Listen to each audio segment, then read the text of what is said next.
Bienvenue dans notre chaîne. Dans ce tuto, nous allons vous parler de l'écran de démarrage publicitaire, le splash screen.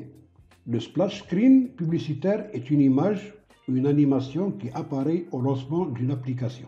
Il s'agit d'un écran de chargement qui affiche une publicité pour un produit, un service ou une marque. Ce type de splash screen est conçu pour attirer l'attention des utilisateurs et promouvoir un message publicitaire de manière percutante. Il peut inclure des éléments visuels accrocheurs, des slogans et des appels à l'action pour inciter les utilisateurs à en savoir plus sur le produit ou le service annoncé.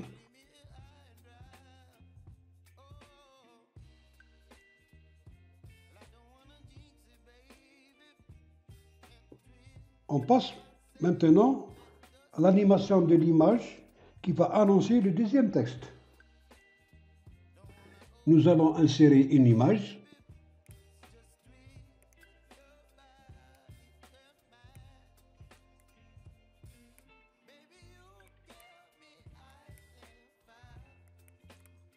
On va donner une couleur à cette image dans Picture.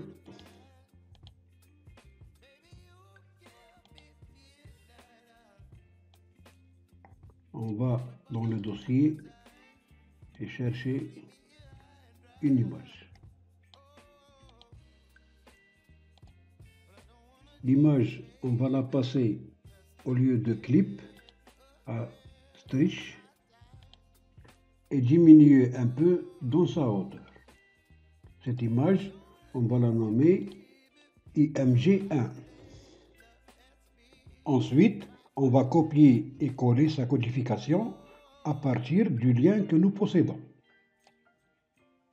La codification commence à partir de sub générique 2 jusqu'à NSUB.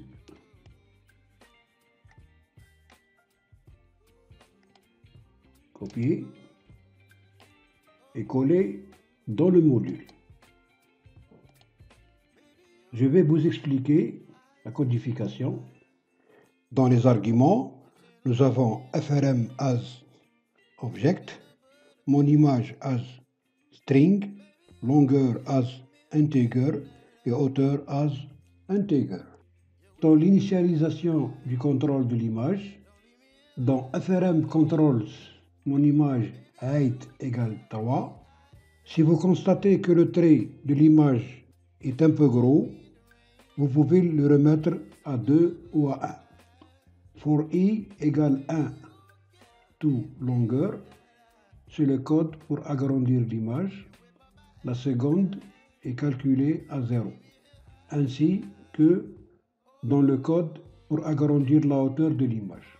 Donc, pour les secondes, elles sont réglées à 0, mais si vous constatez que la vitesse est un peu accélérée, vous pouvez aussi la régler à 0,01 ou 0,02.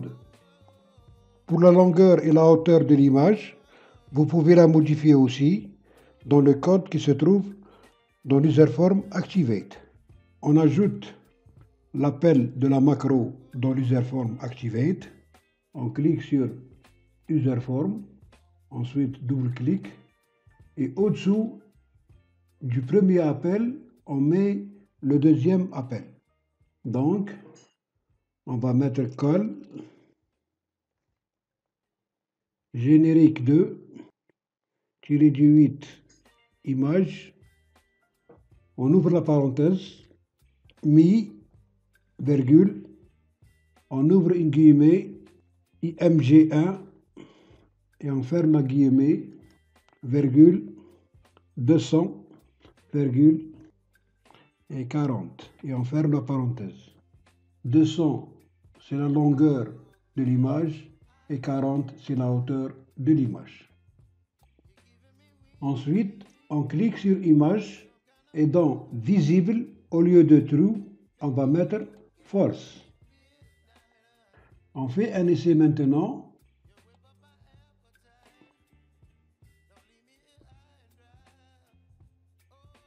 Voilà.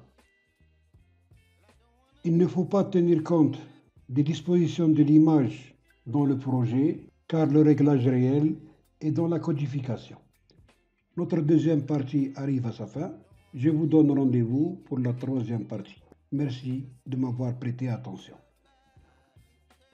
Si vous avez aimé, likez, abonnez-vous et cliquez sur la cloche pour ne rien rater de belles choses à découvrir.